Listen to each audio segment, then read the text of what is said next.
Welcome student. Subhash English school की digital classes में आपका स्वागत है। आज हम कक्षा सातवीं संस्कृत का व्याकरण भाग पढ़ेंगे, जिसमें हम उपसर्ग के बारे में पढ़ेंगे। उपसर्ग की परिभाषा क्या होती है? इसकी परिभाषा कि जो प्रादि अवयव धातु से बने हुए विशेषण, संज्ञा आदि शब्दों के पूर्व जोड़े जाते हैं उनको उपसर्ग कहते हैं। उपसर्ग कुल कितने होते हैं? 22 उपसर्ग होते हैं। अब उपसर्ग कैसे बनते हैं? जैसे देखिए, शब्द, फिर अर्थ, उपसर्ग और उपसर्ग क्रियापदम और अर्थ कैसे बनते हैं ये? जैसे देखिए, गच्छति, गच्छति का मतलब होता है जाता है। अब इसमें अनु उपसर्ग जुड़ जाएगा तो क्या बनेगा? अनुगच्छति। अनुगच्छति का मतलब होता है पीछे जाता है। ये हो गया गच्छति का। अब इसी तरह से बनेगा करोति। करोति का मतलब होता है करता है। तो करोति में क्या जुड़ जाएगा? अनु। तो अनु जुड़ेगा, अनु उपसर्ग लग जाएगा। जब अनु उपसर्ग लगेगा तो पूरा शब्द क्या बनेगा? अनुकरोति। अनुकरोति का मतलब होता है, इसका अर्थ होता है अनुकरण करता है। उसी तरह से गच्छति, गच्छति का मतलब होता है जाता है। तो जाता है कि इसमें गच्छति में आ उपसर्ग जुड़ जाएगा। तो आ उपसर्ग जब लगेगा, गच्छति में जब आ लगता है तो पूरा शब्द क्या बन जाता है? आगच्छति। तो आगच्छति का मतलब होता है आता है। तो इसमें कौन सा उपसर्ग हुआ? उपसर्ग इसमें आ उपसर्ग हुआ। गच्छति में क्या उपसर्ग जुड़ा? इसमें आ जुड़ा। तो क्या बन गया? आगच्छति, मतलब आता है। उसी तरह से करोति, करोति का मतलब होता है करता है। करोति का मतलब करता है। तो इसमें कौन सा उपसर्ग जुड़ेगा?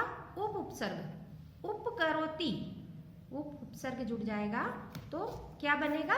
उपकरोति का मतलब होता है उपकार करता है। उपकरोति का मतलब उपकार करता है। अब उसी तरह से इसके आगे देखिए, उपकरोति का मतलब होता है उपकार करता है। इसी तरह से धावती, धावती का मतलब होता है दौड़ता है। अब धावती शब्द में क्या लगेगा? अनु उपसर्ग जब जुड़ जाएगा तो क्या बनेगा? अनुधावती। क्या बनेगा? अनुधावती। तो अनुधावती का मतलब क्या होता है? पीछे दौड़ता है। इसमें कौन सा उपसर्ग लगा? अनु उपसर्ग।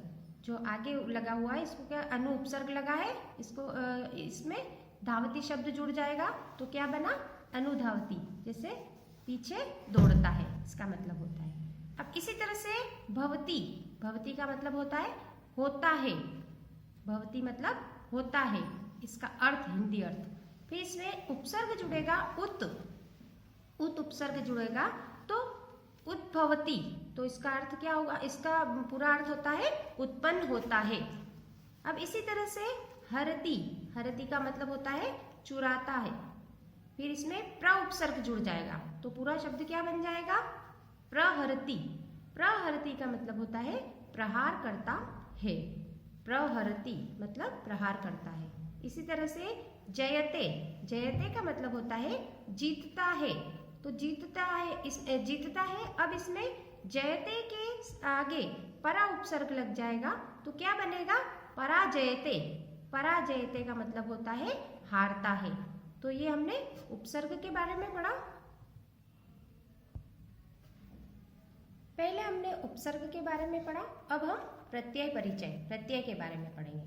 तो प्रत्यय की परिभाषा क्या होती है कि जो किसी शब्द के अंत में जुड़कर नए शब्द का निर्माण करते हैं वे क्या कहलाते हैं?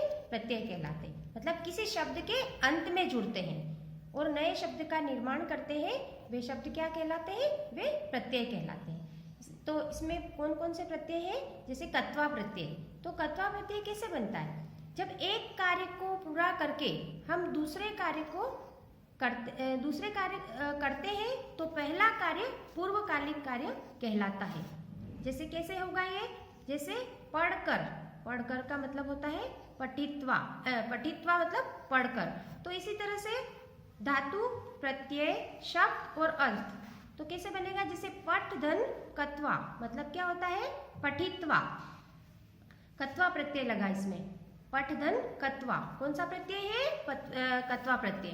तो पठित्वा का मतलब होगा पढ़कर। उसी तरह से लिख धन कत्वा, क्या बना?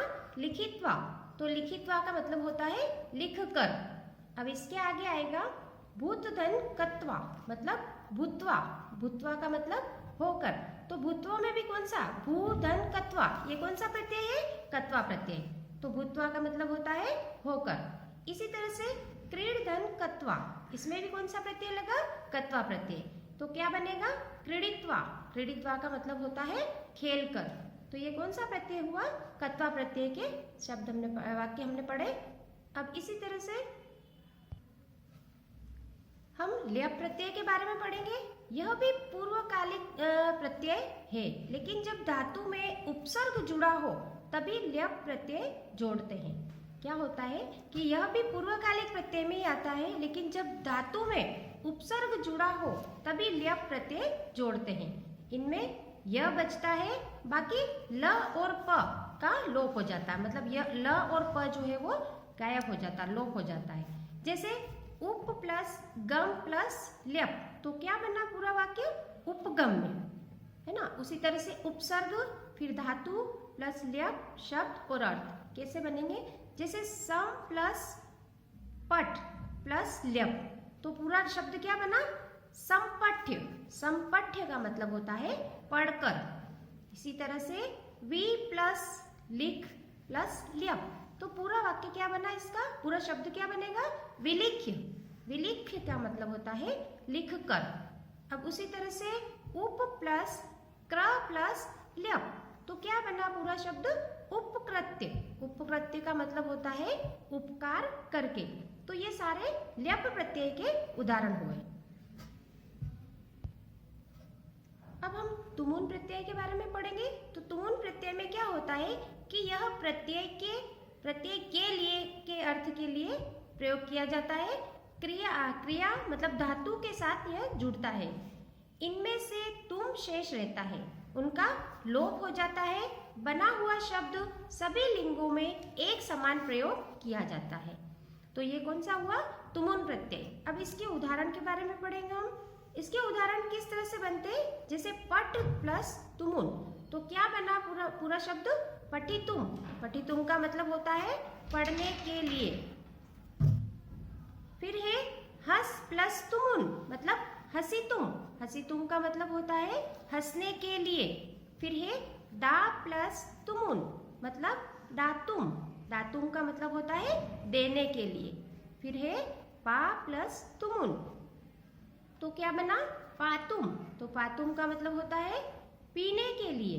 फिर है गम प्लस तुमुन, मतलब गंतुम। इसमें इन सब में कौन सा प्रत्यय जुड़ रहा है? तुमुन प्रत्यय। गम प्लस तुमुन, तो क्या हुआ? गंतुम, मतलब जाने के लिए। तो ये सब हमने प्रत्यय के बारे में पढ़ा। अब हम व्याकरण भाग में अवयव के बारे में पढ़ेंगे। अव्यय क्या होते हैं? अव्यय की परिभाषा क्या होती है कि संस्कृत में कुछ ऐसे शब्द होते हैं जिनमें कभी भी लिंग, पुरुष, वचन, कारक आदि के कारण परिवर्तन नहीं होता है, उन्हें अव्यय कहते हैं। आ गई बात समझ में कि संस्कृत में कुछ ऐसे शब्द होते हैं जिनमें कभी भी लिंग, पुरुष, वचन, कारक आदि के कारण परिवर्तन नहीं होता है, उन्हें हम क्या कहेंगे? अवयव कहेंगे। तो ये कैसे अव्यय कौन कौन से होते हैं? जैसे इनका उदाहरण च, न, इति आदि। तो इसी तरह से पूरा, पूरा का मतलब होता है प्राचीन। फिर तत्र, ये सब क्या है? अव्यय है। तब तत्र का मतलब होता है वहां। सत्वरम, सत्वरम का मतलब होता है शीघ्र। फिर इसके आगे आएगा पुनः, पुनः का मतलब होता है फिर। अधः का मतलब होता है नीचे, और परितः का मतलब होता है चारों ओर। उसी तरह से उच्चेह, उच्चेह का मतलब होता है ऊंचे स्वर में, स्वर से। फिर है तथा, तथा का मतलब होता है वैसा, उस प्रकार। इसके आगे अतः, अतः का मतलब होता है इसलिए। और सर्वत्र, सर्वत्र का मतलब होता है सब जगह, सब जगह का। इसका संस्कृत में क्या होता है? सर्वत्र का मतलब सब जगह। इसी तरह से बही, बही का मतलब होता है बाहर। फिर है धिक्क, धिक्क का मतलब होता है धिक्कार करना, धिक्कार। फिर है पुरतः, पुरतः का मतलब होता है सामने। इसके आगे आएगा यदा, यदा का मतलब होता है जब, और तदा का मतलब होता है तब, और माँ का मतलब होता है मत। तो ये सब हमने अवयव के बारे में पढ़ा। अब हम वारी शब्द के बारे में पढ़ेंगे। वारी शब्द, इकारांत नपुंसकलिंग वारी शब्द। तो वारी शब्द कैसे बनता है? वारी शब्द जैसे देखिए, विभक्ति एक वचनम, द्विवचनम और बहुवचनम। इसमें प्रथमा, तो प्रथमा में क्या आएगा? वारी, वारिणी और वारिणी। ये प्रथमा विभक्ति आपके एग्जाम में आती है कि वारी शब्द की प्रथमा विभक्ति लिखिए, तो आप कैसे लिखेंगे? प्रथमा में आपको लिखना है एक वचनम, द्विवचनम और बहुवचनम। तो प्रथमा में वारी शब्द की विभक्ति कैसे बनेगी? वारी, वारिणी और वारिणी। ये इकारांत नपुंसकलिंग का वारी शब्द है। इसी तरह से इसमें द्वितीय विभक्ति, तो द्वितीय कैसे बनाएंगे? वारी, फिर वारिणी और वारिणी। इसी तरह से तृतीय विभक्ति, तृतीय विभक्ति कैसे बनेगी? वारिणा, फिर वारिभ्याम और वारिभी। इसमें प्रथमा और द्वितीय बिल्कुल सेम रहती है, एक जैसी रहती है, लेकिन तृतीय थोड़ी चेंज हो जाती है। तो इसमें वारिणा, फिर वारिभ्याम और वारिभी। इसी तरह से चतुर्थी विभक्ति, चतुर्थी में होगा एक वचनम में वारिणे, द्विवचनम में आएगा वारिभ्याम और बहुवचनम में क्या आएगा? वारिभ्य। इसके आगे चतुर्थी विभक्ति, पंचमी विभक्ति, तो पंचमी में क्या आएगा? वारिणः, फिर वारिभ्याम और वारिभ्य।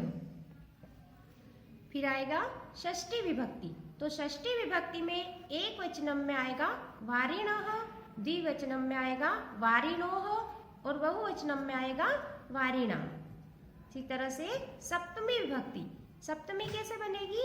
एक वचनम में वारिणी, द्विवचनम में वारिणो और बहुवचनम में वारिषु। और इसके आगे आएगा संबोधनम, सप्तमी के बाद में आता है संबोधन। तो संबोधन में कैसे लिखेंगे? हे वारे, वारी, और द्विवचनम में आएगा हे वारिणी और बहुवचनम में आएगा वारिणी। तो ये आपका वारी शब्द हुआ है। तो वारी शब्द में एग्जाम में आपकी कौन सी भी विभक्ति आ सकती है, जैसे चतुर्थी है, पंचमी, षष्ठी, किसी भी तरह से आएगी। तो आपको एक वचनम, द्विवचनम और बहुवचन ये लिख के और फिर आगे की विभक्ति बना के लिखना है। धन्यवाद।